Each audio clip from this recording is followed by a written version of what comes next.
Brillanti Musicals, kull nhar ta' ħamis fit-8:30 dejjem fuq One. Dak li kont ngħidlu Alice in Wonderland, illum ngħidlu l-pantomima ta' Alice in Wonderland.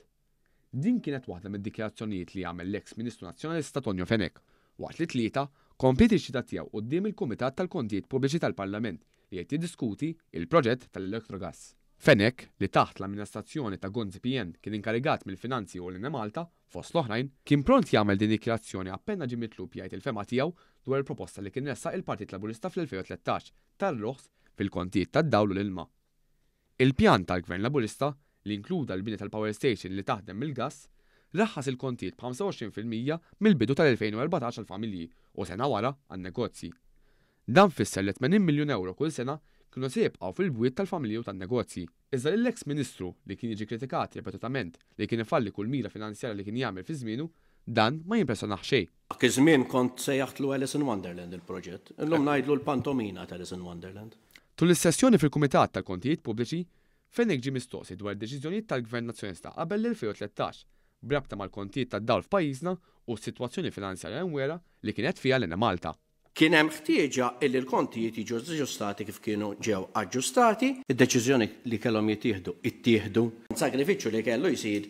Fenech qal dan hekk kif sostna li prefera li gvernijiet nazzjonalista jipproteġi il-fabbriki f'pajjiżna, minkejja li f'diversi laqat li kellu mal-imsieħba soċjali dejjem kienet il-kwistjoni taż-żieda fil-kontijiet tad-dawl u l-ilma. Fil-verità dak iż-żmien, f'pass bla preċedent, l-imsieħba soċjali kollha kienu naqdu fil-protesta kontra d-deċiżjoni unilaterali tal-Gvern li jolli l-kontijiet li waslu għal batijiet kbar mifruxin mal-pajjiż kollu. Dak iż-żmien, f'Mejju tal-2010, il-kontijiet kienu saru l-5 fl-Unjoni Ewropea, waqt li kienu rapportat li 61% tal-familji Maltin u Awċin ma jifilħux iħallsu l-kont tad-dawl. Dan fl-istess ħin il-Prim Ministru Lorenz Gonzi kien iddikjara fil-pubbliku li se jivvota bil-qalb kollha biex il-kontijiet jolew. L-eks Ministru Fenech iżda ipprova jiġħad dan il-fatt magħruf minn kulħadd. Ġifieri ħana jekk qed nifhem tajjeb ta' Sur Fenech. Ħanamlu traġitt. Kontu votajtu bil-qalb biex jolew il-kontijiet tal-enerġija. Dak inta tajdu. Finalment, quddiem dawn id-dikjarazzjonijiet fix-xhieda tiegħu, Fenech, li fi żmienu pajjiżna kien iddaħħal f'proċeduri ta' deficit eċċessiv mill-Unjoni Ewropea, qal li hu kburi bis-servizzi tal-pajjiżna.